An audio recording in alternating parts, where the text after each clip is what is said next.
আজ বলবো কবি শঙ্খ ঘোষের মিথ্যে কথা। লোকে আমায় ভালোই বলে, দিব্যি চলন সই, দোষের মধ্যে একটু নাকি মিথ্যে কথা কই। ঘাটশিলাতে যাবার পথে ট্রেন ছুটেছে যখন, মায়ের কাছে বাবার কাছে করছি বকম বকম। হঠাৎ দেখি মাঠের মধ্যে চলন্ত সব গাছ এক এক রকম ভঙ্গি ফোটে, এক এক রকম নাচে। ওমা দেখো নৃত্যনাট্য, যেই বলেছি আমি, মা বকে দেয়, বড্ড তোমার বেড়েছে ফাজলামি।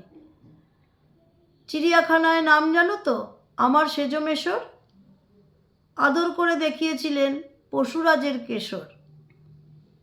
কদিন পরে চুন খোসানো দেয়াল জুড়ে এ কি, ঠিক অবিকল সেই রকমই মূর্তি যেন দেখি।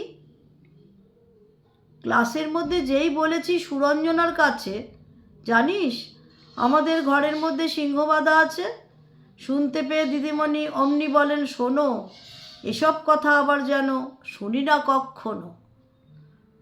বলি না তাই সেসব কথা, সামলে থাকি খুব, কিন্তু সেদিন হয়েছে কি এমনি বেয়াকুব, আকাশ পাড়ে আবারও চোখ গিয়েছে আটকে, শরৎ মেঘে দেখতে পেলুম রবীন্দ্রনাথকে।